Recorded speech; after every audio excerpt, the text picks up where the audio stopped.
Antes de empezar este viaje queremos contarte algo.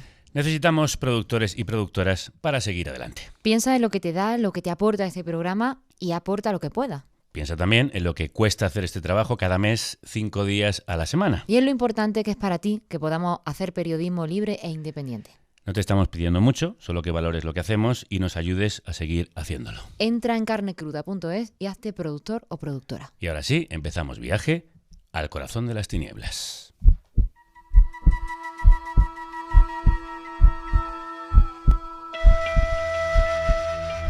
¿Lo escuchas, Javier? Lo escucho, son los latidos del Amazonas, el corazón del planeta. Un corazón que cada vez late más despacio.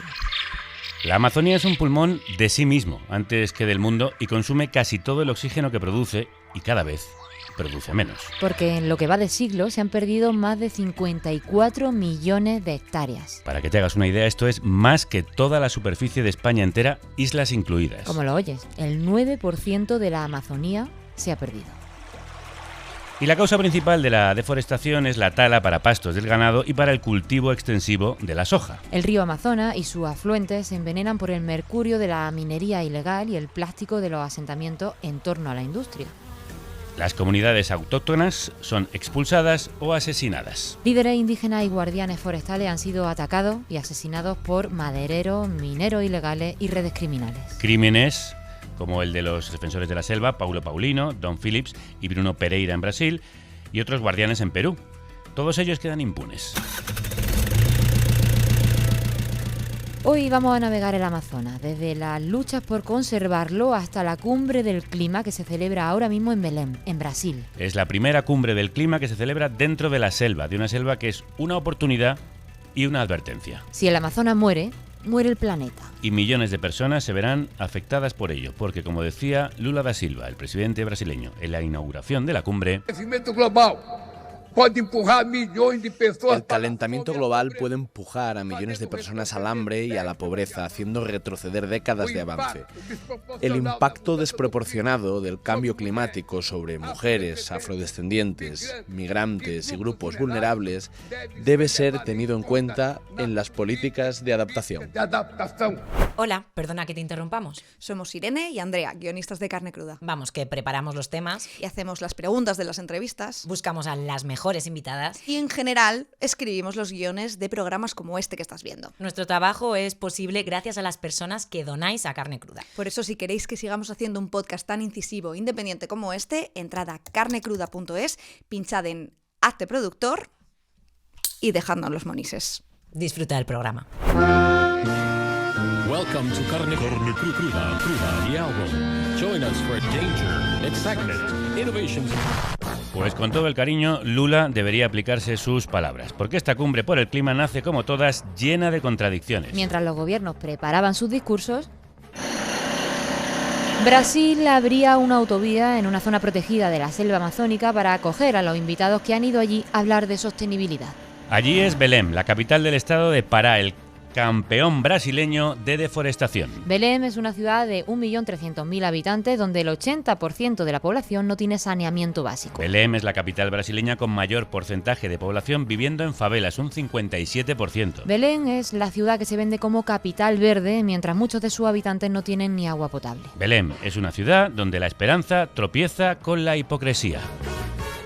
Como también lo es que a finales del mes pasado el gobierno brasileño autorizara a la empresa Petrobras a perforar un pozo de petróleo cerca de la desembocadura del Amazonas. Y desde Belém nos escucha la periodista brasileña Valeria Sacone. Valeria, crudos días. Buenos días. Tú has viajado varias veces a la ciudad para contar las tensiones que un evento como la COP ha traído a una ciudad que no estaba preparada del todo para ello. ¿Cómo es realmente la Belém que recibe al mundo? Bueno, Belén es una ciudad muy caliente. Hace un calor que no se entiende cómo siga subiendo la temperatura. Esa ciudad se muere literalmente. Uh-huh. Pero también es una ciudad que tiene mucha ilusión por esta copa por una razón muy simple. A pesar de todas las polémicas, es una ciudad que se lleva un legado. Claro que no es el legado que le gustaría a la ciudad donde solamente el 9% del agua es tratada. Pero claro, sabemos que a los políticos no les gusta hacer obras de alcantarillado que no son muy visibles. Ujú. Entonces han optado por hacer lo de siempre, arquitectura y espectáculo, por ejemplo, con el Parque de la Ciudad, que es un área de 50 hectáreas donde antiguamente había un aeropuerto que se ha vuelto en un parque multitemático, un poquito como el Madrid Río, ¿no? Donde hay sitios para refrescarse, pero también hay pista ciclable y hay museos y hay centro de exposición y que ahora allí están haciendo en este momento la COP y después será entregada a la ciudadanía. Pero también han recuperado, por ejemplo, el mercado de San Brás, que es un mercado que nos da la idea de cómo era Belén hace 400 años, de cómo era la Belén del inicio del siglo pasado, la Belén de la riqueza del caucho, la Belén que vivía una especie de Belle Époque del Pará, cuando importaba ideas urbanísticas de Europa y quería crecer porque todo el dinero del caucho,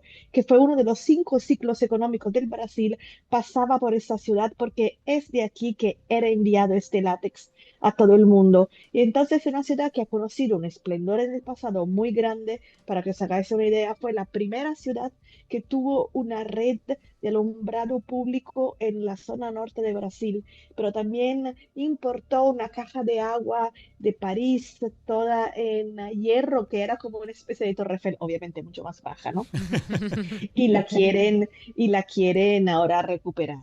Entonces, es una ciudad que conoció una pujanza económica muy grande, pero al mismo tiempo es una ciudad también con decadencia porque los ingleses robaron unas plantas de, ¿cómo se llama?, de caucho, las implantaron en sus colonias en Asia y allí se dieron muy bien y aquí pararon de cultivar el caucho. Entonces la ciudad pasó de ser la ciudad más rica prácticamente, Belén de Pará, ciudad más decadente, más olvidada de la zona norte, ¿no? De la región amazónica. Entonces, en este momento, yo escucho mucho a las personas que están felices de haber recibido, digamos, un poco la vuelta de la autoestima, ¿no? Porque ellos ven que la ciudad poco a poco se queda más bonita, todo el mundo tenía los ojos puestos en el turismo, esperan poder, sobre todo el mundo me cuenta aquí,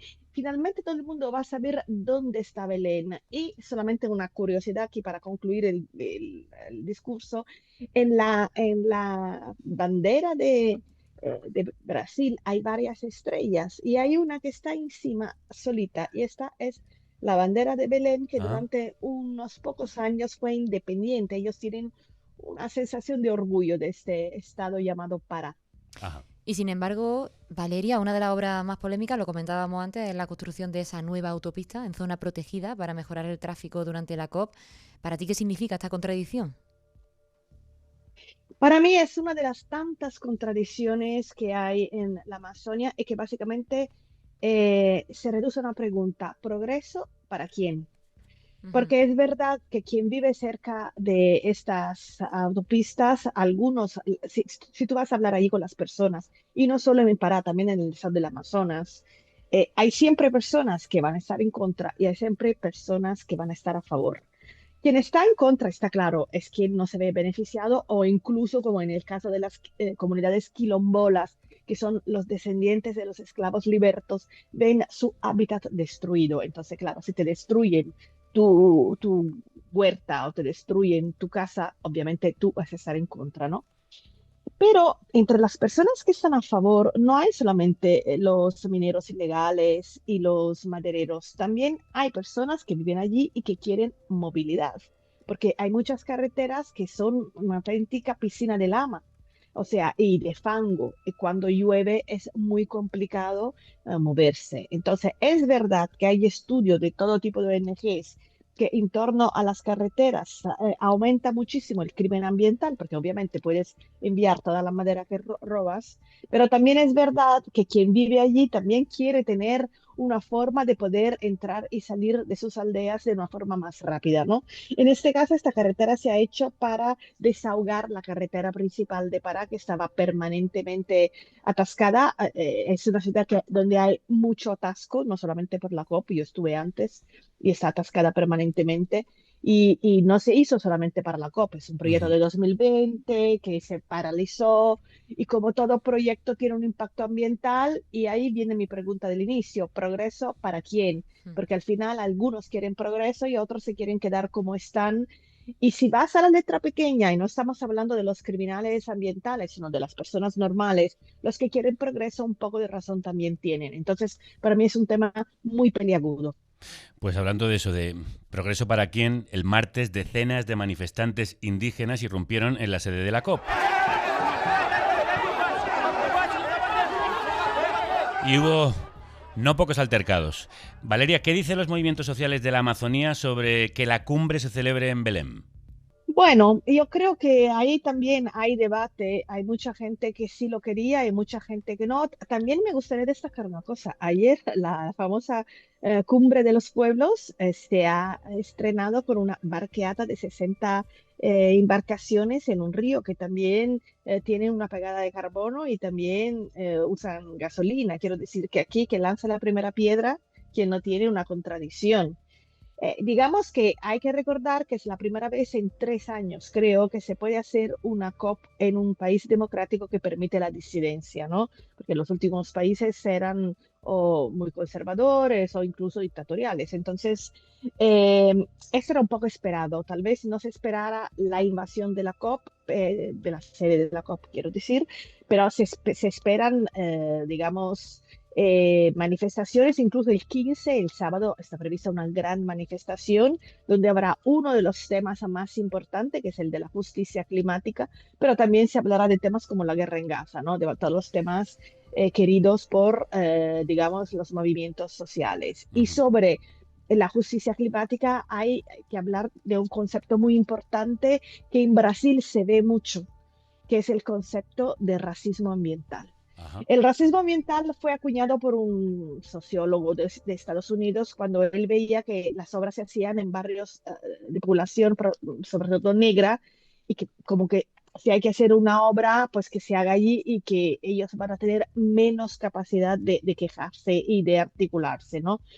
Y el racismo ambiental lo vemos muy presente en muchas regiones de Brasil, no solo en la Amazonia, por ejemplo, en Río de Janeiro, que es uno de los principales productores de acero, hay una empresa monstruosa, enorme, que ya ha pasado de manos, ha sido argentina, ha sido alemana, ha sido italiana, etcétera, etcétera, y que se fue al barrio más pobre y más lejano de Río de Janeiro porque la lluvia que se hace después de acero, porque no hacen la manutención de los filtros, acontece en un lugar lejano con gente pobre y como en la idea de que pues a nadie le importa, ¿no? Entonces vemos ese racismo ambiental aquí, pero también lo vemos en Belén, donde como os decía al principio, solamente el 9% del agua tratada, hay un problema brutal de alcantarillado y los barrios negros, porque aquí también hay población de descendencia negra, son los barrios que tienen menos alcantarillado, ¿no? Entonces, este racismo ambiental es un tema muy presente en los movimientos sociales que reclaman exactamente la justicia climática, porque también está demostrado que cuando hay, por ejemplo, inundaciones, deslizamiento de tierras, siempre los barrios más pobres son los que son más afectados. Justo de eso te quería preguntar, porque Belén es la ciudad con más favelas de Brasil y no podíamos dejar de mencionar la matanza que hemos conocido en una operación policial en Río de Janeiro. ¿En las favelas? En las favelas, que dejó más de 150 muertos. No fue encargado por el gobierno de Lula, que lo ha denunciado de hecho, pero ¿por qué esa operación tuvo algo que ver con esta cumbre? No, no, no. A mí me gustaría primero... Bueno, sí, no. Vamos a ver. A ver. Para empezar, aquí le dicen favelas porque el Instituto de Geografía, el Instituto de Estadística le llama favela, pero la favela aquí no les gusta esta palabra porque precisamente la asocian con río, que son, digamos, barrios encaramados en las montañas. Aquí casi todas las favelas son horizontales, o sea, son barrios, prefieren hablar de periferia, e incluso hay barrios enteros de palafito, como yo he estado allí grabando. Son barrios donde todo está construido en palafito y donde todo las aguas sucias caen directamente a la bahía.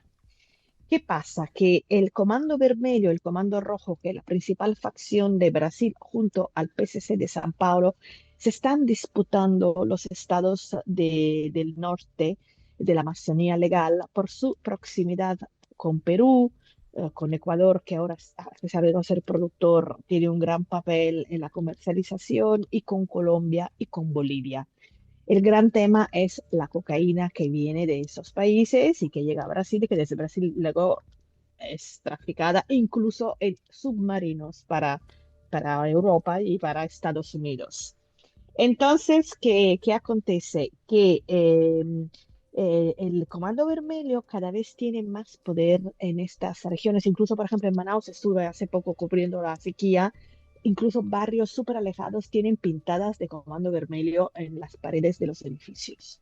Y eso también se debe, y esa es otra historia, al hecho que han puesto los grandes narcotraficantes de Río de Janeiro en prisiones federales alejadas en el medio de la Amazonía, en la esperanza de aislarlos, y lo que han hecho ellos ha sido crear nuevos negocios. Ahora, la operación de Río de Janeiro tiene que ver con un concepto totalmente diferente, que es el concepto de narcopolítica. O sea, el gobernador de Río de Janeiro, que sería el equivalente al presidente de la comunidad en España, quiere ganar las elecciones. Probablemente se le presenta a las elecciones del estado de Río el actual alcalde de Río de Janeiro, y él sabe que no tiene mucha fuerza. Y también quiere ocupar un espacio que ningún presidente desde que yo vivo en Brasil ha sabido ocupar, que es el espacio de la seguridad pública. No, prácticamente no hay debate, y escurren el bulto y fingen que no pasa nada. Entonces, lo que es esperpéntico es que el 67% de la población aprueba este tipo de operaciones, porque quieren mano dura contra un crimen y un tráfico, narcotráfico, claro, que está prácticamente controlando enteras porciones de territorio donde tú no entras. O sea, hay barricadas, pero también hay una extorsión a los más pobres, porque el agua que la puedes comprar embotellada solamente de ellos, también el gas, también internet, a precios muchas veces que son el doble que en la calle normal, y si eres un comerciante le tienes que pagar una tasa de seguridad. Entonces, claro, esta operación ha sido muy, muy cruenta. El gobernador ha subido muchísimo, tanto en las redes sociales como en la intención de voto. Hay que incluso quien piensa que podría llegar como precandidato a la presidencia del país, lo dudo. Pero en fin, ha prometido otras 10 operaciones en favelas de Río, pero es una realidad muy diferente a la que se vive aquí, donde también hay favela, también hay narcotráfico, pero no al nivel que se ve en Río de Janeiro, con niños soldados que llevan un fusil más alto que ellos. Esto aquí no lo ves. Valeria, es siempre un gusto escucharte. Gracias por ayudarnos a entender mejor ese país tan complejo que es Brasil. Un abrazo muy fuerte. Chao. Pues continuamos viaje por el Amazonas, y lo hacemos gracias a nuestra colaboración con Amigas de la Tierra. Precisamente ellas son las que han permitido hacer posible este programa. Por eso saludamos ya a Cristina Alonso, la estamos viendo aquí en la orilla. Ella es responsable del área de Justicia Climática y Energía de Amigas de la Tierra España. Cristina, crudos días. Crudos días. ¿Qué resultados esperáis vosotros de esta cumbre? Bueno, pues como comentaba antes la compañera, nos encontramos con una cumbre que, bueno, desde hace muchos años por fin se celebra en un país del sur, en la Amazonía, con un gobierno que, bueno, que tenga muchas contradicciones, se autodenomina de izquierdas. Entonces esperamos que esto sea favorable y más permeable a la participación precisamente de las voces de los pueblos indígenas, de las comunidades locales, de la sociedad en general. Entonces que sea una agenda, que tenga una agenda más programática, y que estos discursos abstractos y centrados en mercados de carbono bajen un poco la tierra y se incluyan más perspectivas de justicia climática en general, ¿no? En lo internacional está marcada por dos grandes ausencias. La del presidente estadounidense Donald Trump, negacionista del cambio climático, y la del presidente de China Xi Jinping. ¿Hay esperanza de una nueva política climática si dos de los mayores contaminadores del mundo están ausentes? Bueno, yo cada vez que me han preguntado esto le doy un poco la vuelta. Yo creo que puede ser un camino más favorable para precisamente llegar a acuerdos más favorables. No tenemos el obstáculo de Trump. Entonces esto puede ser una oportunidad para que ese liderazgo mal llevado a cabo pueda ser llevado a cabo ahora por una Europa que siempre se proclamaba líder en ambición y en políticas sociales y en financiación y demás. Y como ya digo, también un liderazgo por parte de los países del sur global. Que el presidente, ¿no?, de China no vaya no es la primera vez, pero eso no quiere decir que China no participe. China está participando y hasta ahora los compromisos que tiene van acorde con su responsabilidad histórica. Pues Cristina, súbete a la barca con nosotros y acompáñanos en este viaje que seguimos haciendo río abajo. Este viaje por el Amazonas comienza en la cordillera de los Andes, en Perú, donde nace el cauce más caudaloso del mundo. Y ahí empieza su camino hasta que llega a la desembocadura en Belén. Este es el recorrido que hizo durante 4 meses el periodista peruano Joseph Zárate, que es autor del podcast Amazonas Adentro, que produce Radio Ambulante Estudios. Para las empresas petroleras somos una piedra en el zapato porque decimos la verdad, la contaminación, exigimos nuestros derechos. Todo el agua que se mezcla con el petróleo automáticamente se contamina y es ahí cuando va contaminando el agua subterránea. No es un trabajo simplemente como de personas que quieren cuidar el medio ambiente, ¿no? No se trata solamente de eso, ¿no? Hay algo personal que los atraviesa profundamente. Esto es Amazonas Adentro, una serie especial de El Hilo, en la que acompañaremos al periodista Joseph Zárate. 4 meses por 4 países diferentes, un viaje para entender cómo viven y resisten las comunidades que habitan el bosque más grande del planeta. Joseph, crudos días. Hola, ¿cómo están? ¿Qué tal? Oye, ¿qué fue? Gracias por estar aquí. ¿Qué fue lo primero que te sorprendió al adentrarte en el Amazonas?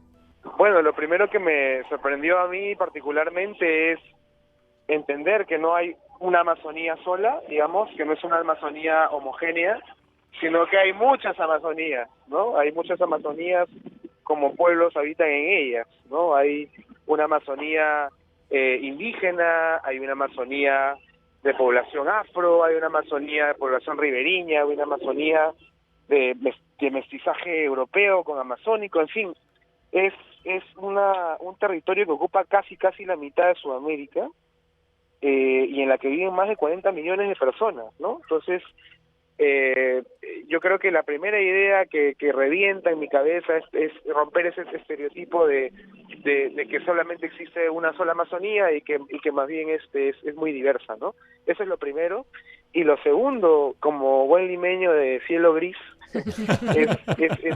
es entender que la Amazonía pues es una explosión de estímulos, de colores, de diversidad, ¿no? A veces uno tiene ese imaginario también de que la Amazonía solamente es un espacio verde, cuando en realidad en verdad es impresionante. Las palabras no alcanzan para poder describir lo que uno siente cuando se adentra en el río y cómo el río va movilizando cosas también dentro de uno, ¿no?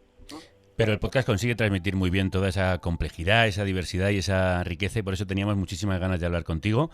Vamos a recordar que la cuenca amazónica comprende Brasil, Perú, Colombia, Bolivia, Ecuador, Venezuela, Guyana, Surinam y la Guayana Francesa. En uno de los episodios viajas a la selva, donde comunidades defienden su territorio de plantaciones ilegales y oportunistas, personas como Marcelina Angulo Chota, líder del área protegida Pintuyacu Chambira, y Alto Nanay, que ha sido amenazada por hacerlo. Una dirigente que vive amenazada, una mujer muy admirable. Oye, me dice, así como me cagaste, te voy a cagar yo. Que sé dónde vives, te va a doler bastante, porque los hijos son lo que valen. Seguiré desde el más chico hasta el último, que eres tú. Me iba contando, ¿no?, el trabajo que vienen haciendo de vigilancia. Ella me contaba que hace algún tiempo, en esa zona del Pintuyacu, habían dragas de minería ilegal. ¿Sabes qué es lo que tienen miedo los dragueros? A que nosotros nos organicemos como comunidad. La comunidad tiene más fuerza que usted venga de otro lugar y quiera sacarlos, porque no conoce la realidad. Lo que hicimos es organizarnos, hemos sacado, fueron botes, algunos han llevado sus armas y algunos se fueron preparados también con palos, pusiera a pasar algo, a conversar con ellos directamente, y les hemos dado solamente unas horas para que ellos se retiren. Y verdad, se han retirado. El gobierno regional... Has visto cómo el agua del río se contamina, la violencia contra quienes defienden el territorio y la naturaleza crece y los proyectos extractivistas se multiplican. Aquí, de hecho, lo hemos contado muchas veces. Joseph, ¿qué amenazas vitales sufre el Amazonas que tuviste? Sí, bueno, son múltiples amenazas, ¿no? Ustedes comprenderán que los pueblos originarios de la Amazonía existen y viven ahí desde mucho antes que los países, que los estados existieran, ¿no? Por ejemplo, el Perú apenas tiene poco más de 200 años de historia, entonces La Amazonía, por supuesto, está ahora pues como repartida entre esos países, pero a pesar de que están divididos por esas líneas imaginarias, los problemas van a ir como atravesándolos, ¿no? Entonces, por ejemplo, en el podcast que ustedes han podido escuchar, nosotros se tomó la decisión de tratar de que en cada episodio pueda estar girando en torno a una industria extractiva, ¿no? Una industria voraz. Por ejemplo, en el caso de Ecuador vemos todo este problema del petróleo, ¿no? Y en el caso de Perú vemos todo este problema también de la minería ilegal de oro, de las dragas. En el caso de Colombia está todo este asunto relacionado a los bonos de carbono, los proyectos que son mal hechos y que se aprovechan del trabajo de conservación de la gente. Y en el caso de Brasil estábamos viendo el asunto del impacto de las hidroeléctricas, el impacto también de la deforestación y de los cambios climáticos, ¿no? Sobre la gente que vive a la orilla del río. Entonces, estos problemas atraviesan todos estos países, digamos, pero digamos lo que sí hemos podido notar es que el patrón que se va repitiendo es que las personas que son más afectadas por las industrias extractivas no son necesariamente la gente que vive en las grandes ciudades, sino son la gente de donde se extraen los recursos naturales, ¿no? Es decir, la madera, el petróleo, la minería, ¿no? Son esta gente más precarizada la que muchas veces es empujada, ¿verdad? Debido a la falta de trabajo, debido a la pobreza, empujada a participar, a entrar en la dinámica de estas economías ilegales, ¿no? O sea, a pesar de que saben que muchas veces la explotación del oro, por ejemplo, ¿no? En estas dragas, en el río, afecta a la salud de ellos, afecta también el río, ¿no? Muchas veces se ven empujadas a trabajar de eso porque no tienen otra manera de subsistir, ¿no? Por el lado también del cultivo de la hoja de coca, ¿no? Entonces, es un problema muy complejo, ¿ya? Pero a pesar de esa complejidad hay personas que hasta el día de hoy, como ustedes han escuchado, Marcelina Angulo, que es una mujer muy valiente, que ha resistido, ¿no? Ella ha reconocido que muchas veces ha conocido familiares, amigos que se han visto tentados a ir a trabajar a las dragas, sí.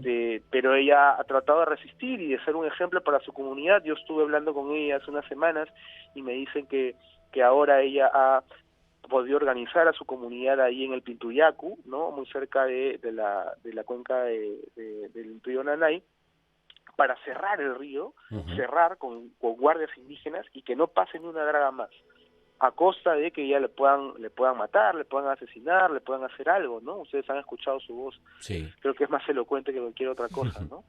Y recordamos y recomendamos que podéis escucharla en el podcast Amazonas Adentro. Vamos a seguir recorriéndolo porque también queremos hablar con ejemplos como el de Marcelina.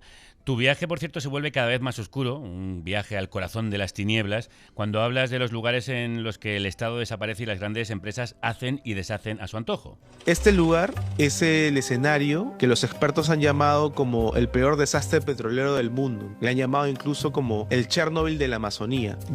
Así llamas tú a ese capítulo, el Chernobyl de la Amazonía, donde relatas la herida emocional y el rastro de contaminación que dejó la petrolera Texaco, actualmente Chevron, en la Amazonía ecuatoriana. Los estadounidenses sacaron petróleo de esta zona entre el 64 y el 92 del siglo pasado, vertiendo millones de litros de residuos tóxicos a la selva y dejando a su paso un paisaje envenenado y a comunidades enteras sin agua limpia, peces ni tierra fértil. Y fue entonces cuando nació la UDAPT, la Unión de Afectados y Afectadas por las Operaciones Petroleras de Texaco, una organización que agrupa a 30 comunidades indígenas para exigir justicia ambiental y reparación.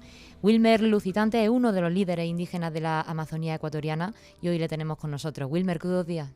No te escuchamos. Buenos días. Ahora sí, igual que tenemos mucho retraso. Buenos días, es un placer de verdad conocerle.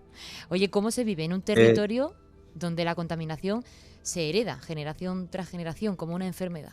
Pues es muy lamentable contar esta historia también porque es triste, pero sin embargo nos ha llenado de fuerzas a nosotros. Yo soy de la cultura ancestral Aicofán del Ecuador, donde llegó Texaco por primera vez en la Amazonía en el año 1964 a extraer de nuestro territorio, y nuestros pueblos se desplazaron y quedamos en territorios muy pequeños.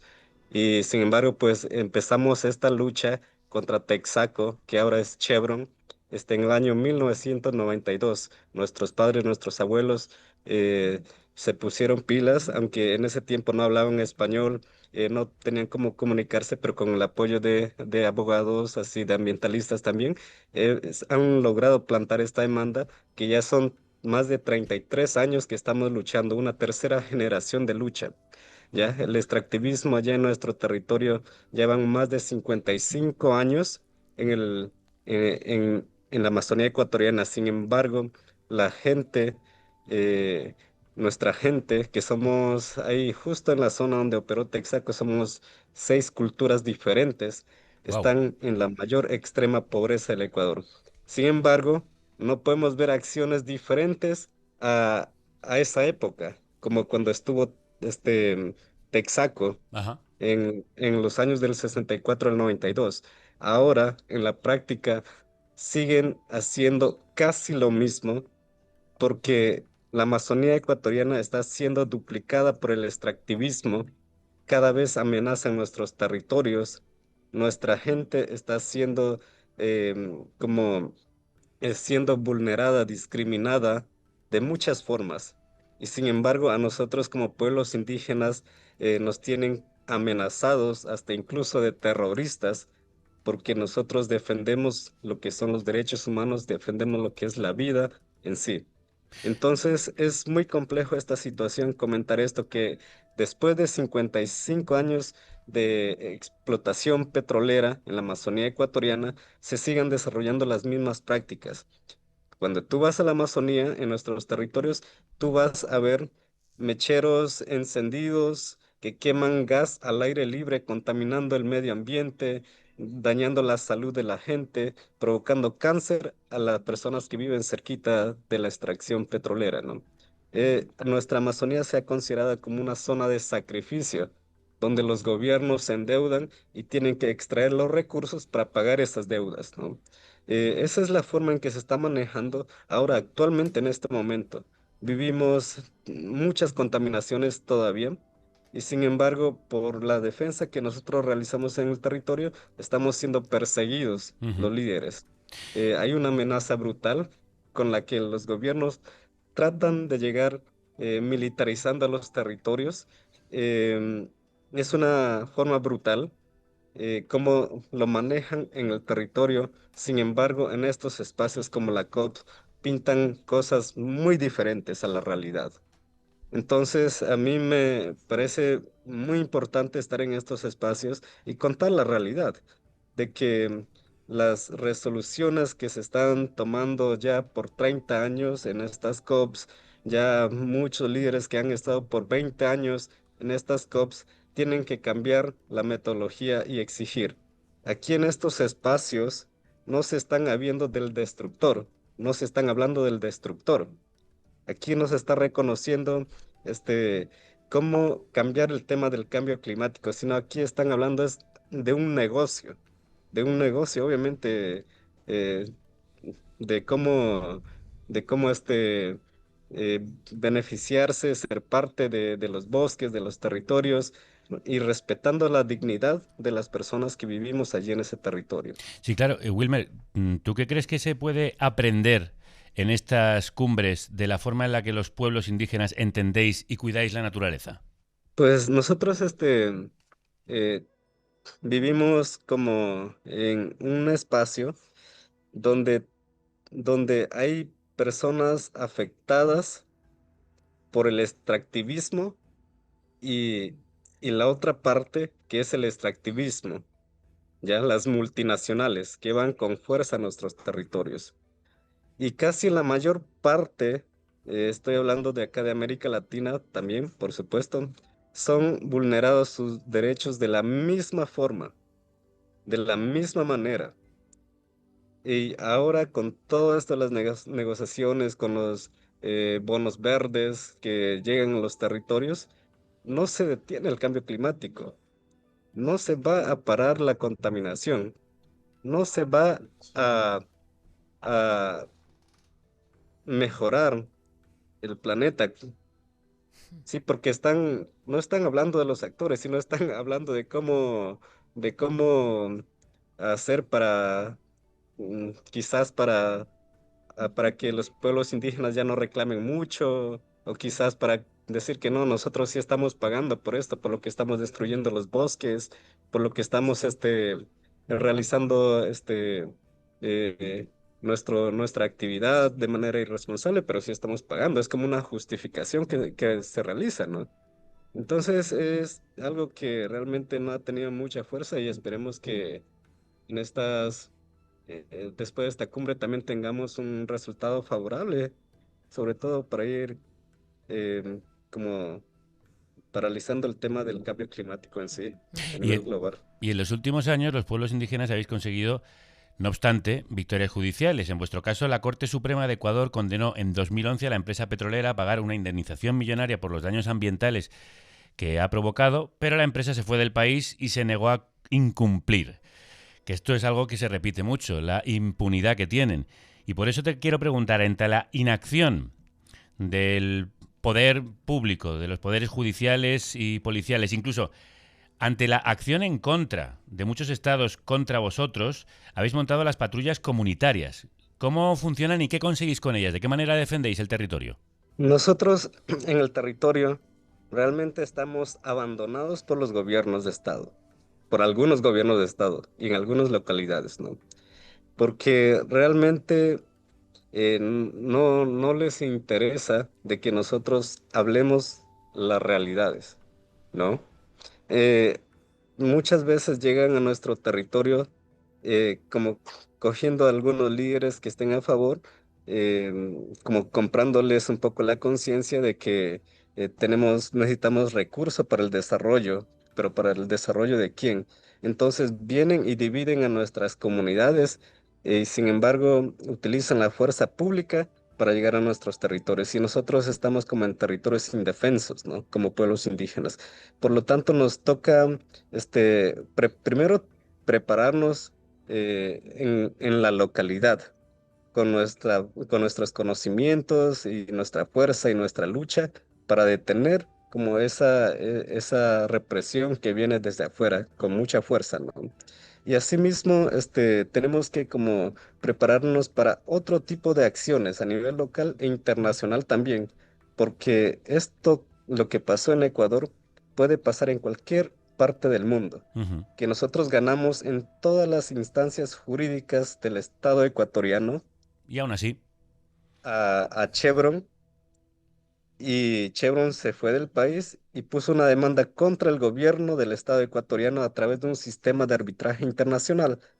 Y con esa demanda de un sistema de arbitraje internacional que defiende las inversiones de las corporaciones, más no defiende los derechos humanos, los derechos de los afectados, con esa demanda quiere eliminar algo que nosotros habíamos ganado a base de lucha, a base de años de lucha, de resistencia.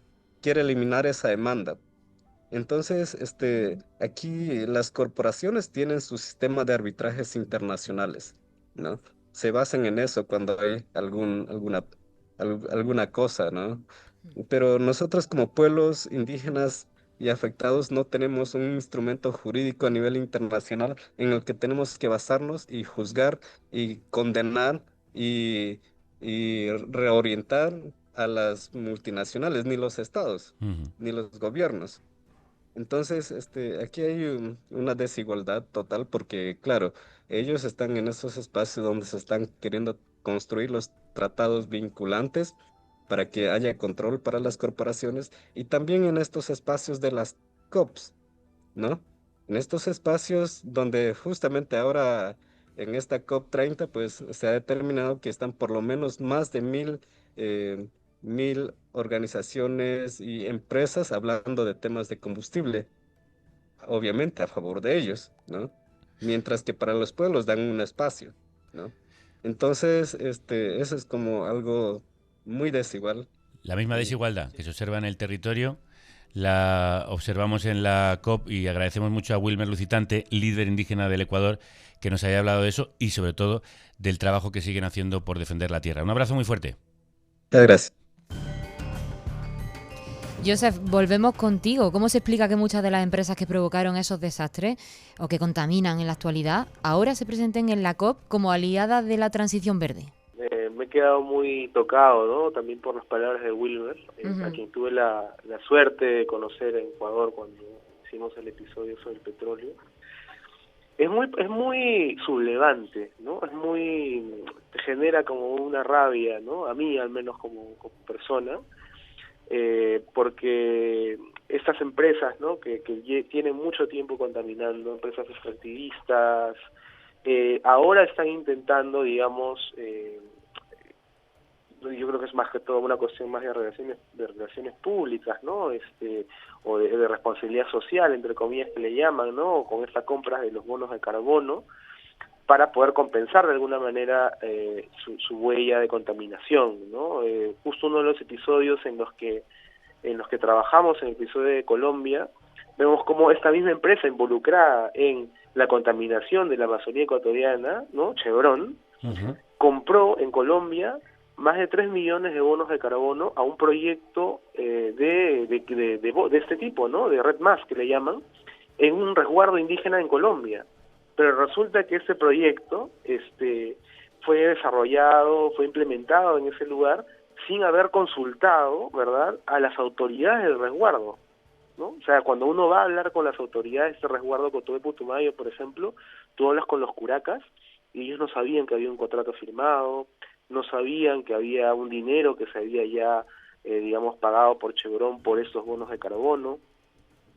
Entonces vemos cómo incluso cuando esas empresas quieren, ¿no?, entre comillas, resolver o disminuir su huella de carbono, incluso cuando lo hacen o cuando intentan hacerlo, hay corrupción ahí, hay una deshonestidad, hay un aprovechamiento del trabajo de conservación que los pueblos originarios, los pueblos amazónicos indígenas vienen haciendo durante generaciones, ¿no? Es como una forma incluso más sofisticada de extractivismo, ¿no? Antes era la madera, el petróleo, el oro, y ahora es como aprovecharse del trabajo de la conservación de estas personas, ¿no?, de estos pueblos, y para que las empresas sigan ganando o reputación o limpiar su imagen, o las empresas intermediarias ganar mucho dinero. Hay gente que se está haciendo millonaria con eso, y son esas empresas las que están negociando ahí con los estados en la COP, ¿no? Entonces, cuando uno habla de la cumbre de las partes, ¿no?, que son partes distintas, los actores distintos de la sociedad, los que se juntan para conversar, hay que preguntarnos, ¿no?, ¿quiénes son esas partes? En ninguna de esas partes que llamamos están representadas, digamos, de una manera evidente y fuerte la voz de la población indígena, ¿no? Entonces, por eso yo entiendo muchas veces la rabia, la frustración de incluso tomar lugares, como hemos visto hace unos días, ¿no?, de población civil, activistas y también algunos indígenas de Tupinambá, entre otros pueblos, que toman el territorio porque en verdad ya están hartos, están cansados, son 30 años de COP y hasta ahora más bien lo que vemos es que se va empeorando la cosa, no hay solución, ¿no? Entonces yo creo que también es comprensible esa rabia y esa indignación, ¿no? Los bonos verdes de los que hablabas y de los que hemos hablado en este programa, bonos de carbono, entre otros, son instrumentos de deuda que se utilizan exclusivamente para financiar proyectos con impacto ambiental positivo, como energías renovables, eficiencia energética, transporte limpio y gestión de residuos, que son emitidos por gobiernos y empresas, en principio para garantizar que se destinen a actividades sostenibles, aunque, como bien nos está contando Joseph, se utilizan muchas veces para lo contrario y están llenos de hipocresía y de corrupción. Y además no se tiene en cuenta la voz de los pueblos autóctonos de las zonas donde se implementan. Joseph, es un placer haber tenido este tiempo para recorrer el Amazonas contigo y sobre todo haber podido escuchar tu podcast que recomendamos escuchar a todo el mundo, Amazonas Adentro. Un abrazo muy fuerte. Un abrazo grande y gracias por la oportunidad.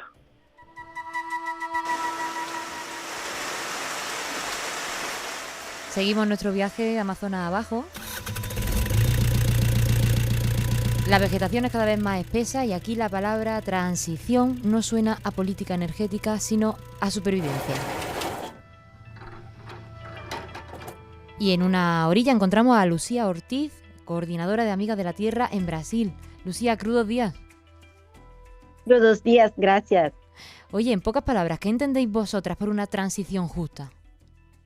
Bien, para nosotras una transición justa, popular, inclusiva, feminista, es mucho más do que simplemente ampliar el uso de energías renovables. Es también hacer una transición de los sistemas energéticos, pero también de los sistemas alimentarios que son controlados por las grandes empresas transnacionales y también considerar los sistemas públicos de cuidado, de salud, de educación en una forma que sirvan a la vida de los pueblos y que puedan de hecho frenar el calentamiento global con justicia ambiental, combatiendo el racismo ambiental y también las desigualdades sociales de que hablamos acá en este programa. Recordemos que sigue con nosotras Cristina Alonso, responsable del área de Justicia Climática y Energía de Amigas de la Tierra, que habrá escuchado, aunque ya lo conoce, con esa indignación que produce el testimonio de quienes sufren en sus carnes lo que pasa en el territorio del Amazonas. A mí, Cristina, sobre todo me enciende que estas empresas no paguen, o sea, que no haya posibilidad, incluso después de que haya sentencias en contra de quienes contaminan el territorio, de que paguen por ello. Bueno, efectivamente, te enciende a ti, nos enciende a todas. Esto es el gran poder corporativo que opera imperante en las negociaciones climáticas, pero en todas las relaciones comerciales y demás, y que además cada vez, con el contexto que tenemos actualmente, con el auge de la derecha, de extrema derecha, se le está dando muchísimo más poder, ¿no? Y nos encontramos con todo ese lobby de la industria fósil en las COPs, como comentaba el compañero anteriormente, que no son 1000, son 5000 acreditaciones por lo menos, y al final vemos que las COPs se han convertido, desde que esta industria ha considerado que la crisis climática no es cuestión de responsabilidad, sino un negocio del cual obtener beneficios, pues al final estas COP se han convertido en dar viabilidad a esos mercados de carbono, con toda la impunidad que pueda conllevar eso y la facilitación de los estados a estas cuestiones. Claro. Pero no existe un mecanismo, ya sé que existen estos tribunales internacionales, pero ¿no existe un mecanismo para obligar a las empresas contaminantes a pagar por ello? Eso es lo que queremos precisamente, que haya un mecanismo y que se cumpla el principio de que quien contamina paga, y que se haga una buena fiscalidad verde, y que se paren las subvenciones a los combustibles fósiles, y que realmente se lleve a cabo la eliminación progresiva de los combustibles fósiles, y que tengan responsabilidades legales y que los acuerdos lleguen a ser vinculantes. Ese es uno de los grandes temas, ¿no? que operan ahora mismo y desde hace muchísimos años. ¿Y en la COP se avanza en este sentido? ¿En la COP se está intentando que se llegue a algún tipo de acuerdo? Pues en la COP, como yo te comento, ahora mismo tenemos un contexto bastante complicado para eso, con todo el auge que tenemos de la derecha, de la extrema derecha, y es que estas peticiones son históricas, ¿no? Y lo que vemos es que cada vez nos encontramos más lobby fósil y que no hay mecanismos de justicia en ese sentido.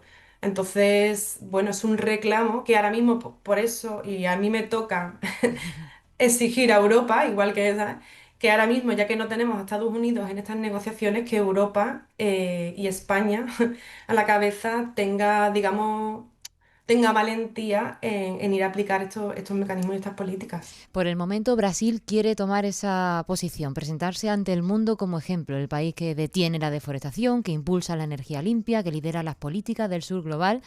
Lucia, en Brasil el agronegocio tiene mucho peso, es uno de los principales causantes de la deforestación del Amazonas. ¿Lula ha conseguido revertir alguna de esas políticas de Bolsonaro de barra libre para la industria?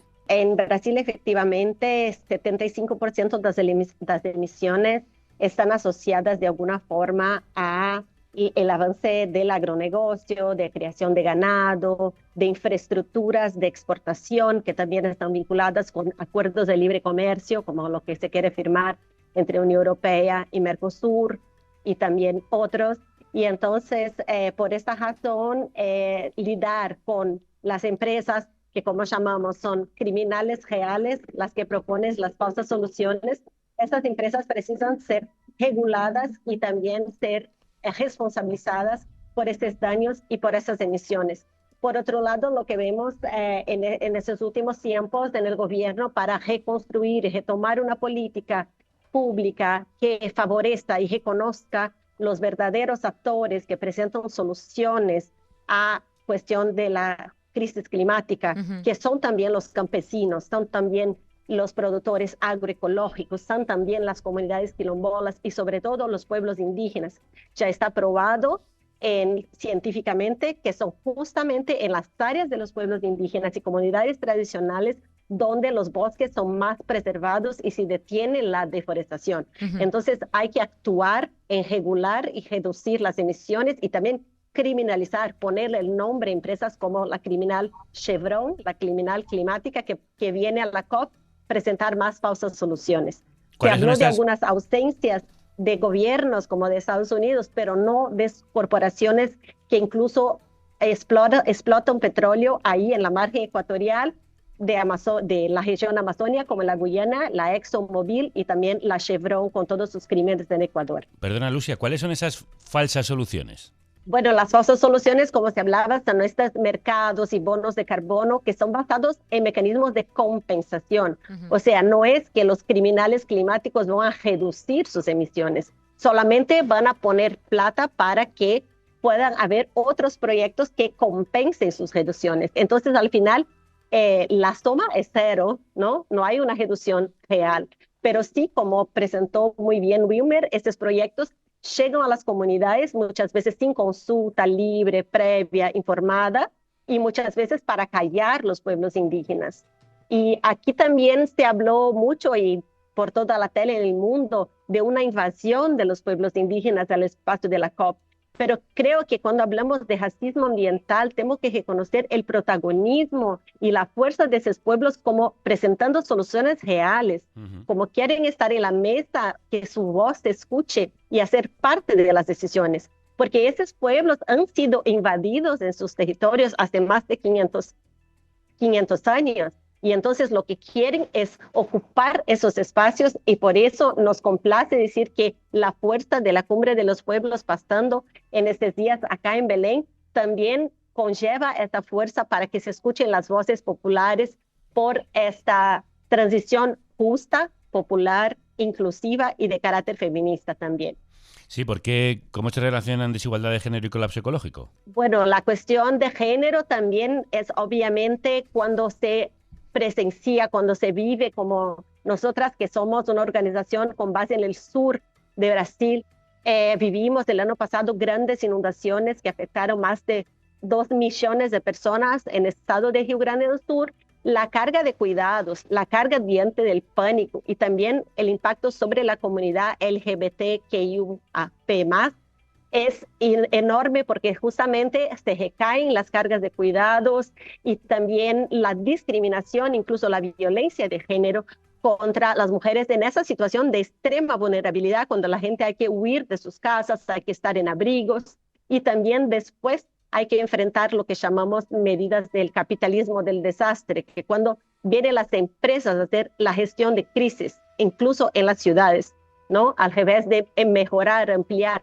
los servicios públicos, las alternativas comunitarias de adaptación local, no, se llaman las empresas para privatizar aún más las áreas, muchas veces militarizar áreas, escuelas, y eso también afecta directamente la vida de las mujeres en todo su trabajo de cuidado, el trabajo reproductivo, además del trabajo productivo que llevan como trabajadoras todos los días. Pues vamos a seguir este viaje que está casi terminando, pero no podíamos dejar de tocar la siguiente cuestión. En la COP casi todo el mundo habla de una transición a la energía limpia, pero casi nadie de dónde salen los materiales para hacerla posible. Hablamos de los minerales críticos. Aquí en Europa se nos dice que el coche eléctrico o los paneles solares son el futuro, pero su huella mineral es enorme.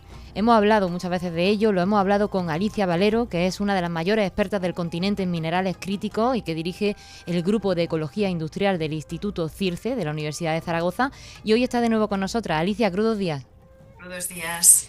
Recuérdanos, ¿por qué los minerales críticos son clave para la transición energética y qué papel juega el Amazonas aquí? Bueno, pues lo cierto es que tenemos que abandonar los combustibles fósiles, esto está fuera de toda duda, pero esto se hace a costa de infraestructura que requiere una cantidad y una variedad de materias primas enorme. Estamos hablando que que un aerogenerador necesita 25 veces más materias primas en potencia que su equivalente en una central de ciclo combinado, por ejemplo. Y Y claro, pasamos de una dependencia de combustibles fósiles a una multidependencia de minerales. ¿Dónde se encuentran estos minerales? Bueno, pues durante muchos años se ha externalizado la explotación de minerales hacia terceros países. Aquí justamente hoy se ha hablado pues, de esa explotación, de esa colonización, ¿no? de otros países pues, para abastecer de petróleo y otras cosas al resto del mundo. Pues ahora vamos a ser testigos de lo mismo, pero con una cantidad ingente de recursos y tan ingente como toda la tabla periódica. De hecho, ¿hay suficiente litio o cobre para una transición total como la que promete Europa? No es que no haya suficiente, aquí se habla sobre todo de tiempos. O sea, la transición energética se quiere hacer rápido, se tiene que hacer rápido, ¿no? Y eso implica que necesitamos en tiempo y forma una cantidad enorme, por ejemplo, de litio, del que habéis hablado, pues para las baterías, por ejemplo, ¿no? Para ello tiene que estar disponible ahora. Y el problema está que ahora mismo, pues si todo el mundo hiciese la transición energética, un estudio que hicimos con Amigas de la Tierra, tal y como se está planteando en España o en Europa, pues no habría reservas suficientes. Reservas significa cantidades que hay a día de hoy con los precios actuales y con la tecnología actual. Es posible, y de hecho se está intentando, seguir explorando y explotando nuevas áreas del territorio, pero abrir una mina pues cuesta de media 15 años, ¿no? Entonces lo que vamos a ver es que algunos sí que se van a poder desarrollar, como se está planteando, pero el problema de la escasez de suministro y sobre todo con todas las tensiones geopolíticas va a ser muy, muy importante. Y ya no solo por cantidad, sino por moral y por ética, ¿cómo debería ser la extracción de ese tipo de materiales? ¿Cómo debería cambiar este sistema mineral para que no sea el norte gastando y el sur proveyendo y pagando las consecuencias? En primer lugar, lo que hay que hacer es una reflexión profunda de cuánto es bastante. Hay que reducir drásticamente, eso es lo primero. En este mismo estudio que hicimos con Amigas de la Tierra, pues nos planteábamos si con el reciclado de todas estas tecnologías que tenemos, todas las tecnologías electrónicas, incluso los paneles fotovoltaicos, la eólica, el coche eléctrico, que es una mina con ruedas, podríamos recuperar esos minerales y hacer la transición, ¿no? Eso sería un futuro deseable. La realidad es que no. La realidad es que no habría suficiente, ni siquiera consiguiendo tasas de recuperación elevadas. Por lo tanto, tendríamos que seguir tirando de la extracción primaria. Y eso lo que implica es que algo no está funcionando. Y lo que no está funcionando es que tenemos que dejar de pintar de verde la economía tal y cual la conocemos hasta ahora, ¿no? Hay que hacer una reflexión profunda de si realmente tenemos que seguir creciendo en energía, seguir creciendo en cambiarnos de dispositivo cada poco tiempo, porque simplemente el planeta no lo soporta ya más y las comunidades sufren, sobre todo el sur global, como estamos viviendo, pues para abastecer una codicia que no tiene límite casi siempre del norte global. Alicia Valero, es siempre muy esclarecedor escucharte. Muchísimas gracias. Gracias a vosotras.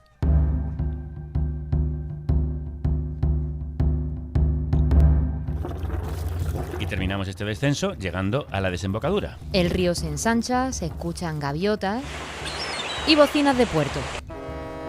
Porque las aguas del Amazonas abrazan las del Atlántico y frente a nosotros aparece Belém, la ciudad en la que el mundo ha prometido encontrarse para hablar del clima. Ahí llegamos con Cristina y con Lucia. Te pregunto a ti, una de las grandes propuestas de Brasil es el Fondo para los Bosques Tropicales. En pocas palabras, dinero para poder conservar los pulmones del planeta. Una idea con la que vosotros, en Amigas de la Tierra, no estáis de acuerdo. ¿Por qué? Porque sí, esperamos ya desde, creo que la COP16 de Cancún, esperamos este fondo verde para pagar las deudas ecológicas, para movilizar recursos públicos. Y lo que vemos ahora es una relación directa de inversionistas y dependencia de un lucro financiero para que si hay una buena especulación financiera, estos recursos podrían llegar a las comunidades, solo un 20% de eso para preservar sus bosques. Lo que queremos son soluciones reales, son pagos de la deuda ecológica sin generación de más deudas y sin fortalecer estos actores inversionistas, que son los mismos actores que están invirtiendo en más petróleo, en más minería e industrias extractivas para llamada transición justa, investiendo en agronegocio y otros sectores.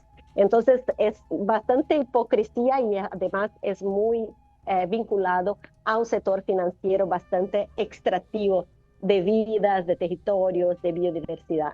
Cristina, después de todo este viaje, de todo lo que hemos hablado de bonos de carbono, de minerales, de luchar contra la deforestación, ¿qué crees tú que puede enseñarnos el Amazonas para salvar el planeta? Bueno, el Amazonas, yo diría que la gente, ¿no?, que vive en el Amazonas, que estas comunidades que se han estado pronunciando y alzando la voz, y que además traen propuestas reales y basadas en justicia climática, que hablan de soberanía de los territorios, de darle la voz, etcétera, y que además son reales porque las están exponiendo en esta otra cumbre que es paralela, que es la cumbre de los pueblos, que es donde están las soluciones reales y basadas en justicia climática. Entonces, la cumbre de los pueblos ha empezado, yo diría que es el momento de escucharlas. ¿Y qué están diciendo ahí? Claro, porque queremos acabar con una nota positiva, con las cosas que se están haciendo y que de hecho se pueden hacer. Pues, por ejemplo, en tema de transición, ¿no?, que hablábamos antes de qué significa una transición justa, etcétera, pues que voy a decir algo que creo que es importante y que con todo lo que han comentado mis compañeras no quisiera dejar en el aire, que es todo el tema de la propiedad intelectual y demás, ¿vale? Que son también procesos neocoloniales que tienen que ver con el poder del conocimiento, de la tecnología, etcétera, y que están también ahí dentro de los acuerdos de esta COP en cuanto a la transferencia tecnológica del norte al sur, ¿no? O sea, asegurar, y eso lo reclaman las comunidades, asegurar que esa transición energética viene siendo tecnología renovable y limpia y con una propiedad pública y con control comunitario, asegura esa asociación pública comunitaria que limita toda esa tecnología del norte privada con derechos de propiedad, con patentes, que está bloqueando el desarrollo en esa transición justa de las comunidades,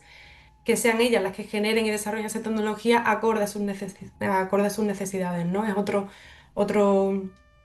otra demanda también que se está haciendo, que muchas veces parece diluida y hablamos de transferencia tecnológica, pero cuidado, ojo cómo se hace esa transferencia tecnológica. Y por supuesto, el no a todas esas falsas soluciones, que bueno, que es que ya lo han comentado ellas que viven allí, que lo sufren, ¿no? Todo esto viene por parte del norte global, todo esto se basa en el cero neto, que fue Europa, en cabeza Reino Unido, quien lo impuso en Glasgow, y a partir de ahí todo el desarrollo. ¿Qué significa eso del cero neto? Perdóname. El cero neto significa que las falsas reducciones de emisiones, es decir, no vamos a reducir a cero, vamos a cero neto, compenso emisiones. Yo puedo seguir emitiendo, Shell puede seguir emitiendo, todas, ¿sabes?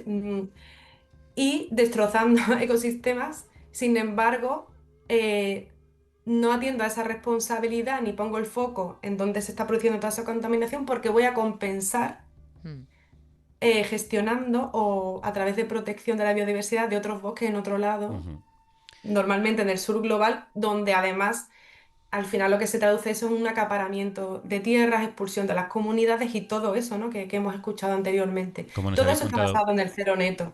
Como nos habéis contado tantas veces desde Amigas de la Tierra, pues para terminar, Lucia, ¿y algún acuerdo positivo que vaya a salir de esta COP? Bien, ojalá que se reconozca el rol de las comunidades afrodescendientes, además del protagonismo indígena, porque como decimos por acá, las respuestas somos nosotras. Nosotras, todos los pueblos unidos en esta gran confluencia de esperanza en la cumbre de los pueblos. Y también quería decir que la cuestión de la transición real también está basada en un modelo de la economía feminista, un modelo donde la localización de los mercados, acá estamos en un mayor mercado abierto, público de América Latina, el mercado europeo, y es una diversidad gigante, un trabajo muy enfocado en el trabajo de las mujeres que sustentan su vida, sustentan sus territorios y hacen esas redes posibles, redes de solidaridad, redes de localización de economías que así reducen la necesidad de emisiones. Y eso es el contrapunto a los acuerdos de libre comercio, que nos demandan más extracción, más monocultivos, más puertos y exportación. Y entonces creo que es un momento oportuno para decir que bien que los parlamentarios en Europa se pronunciaron contra el acuerdo Unión Europea-Mercosur, aún hay una chance para pensarnos en modelos más cooperativos, en modelos más sustentables, en modelos más democráticos y de participación para construir otras economías posibles. Muchas gracias. Gracias a ti. La respuesta, como has dicho muy bien, somos nosotras, somos nosotros. Cristina, Lucia, también agradeceros haber hecho posible este viaje río abajo por los pueblos del Amazonas. Un abrazo muy fuerte a las dos. Gracias, un abrazo. En 1977, nuestro queridérrimo Caetano Veloso cantaba a la naturaleza, la libertad y la conexión con lo vital y lo instintivo en este Mamãe Natureza. Estou no colo da mãe natureza. La madre naturaleza como figura protectora y creadora, fuente de sabiduría y placer.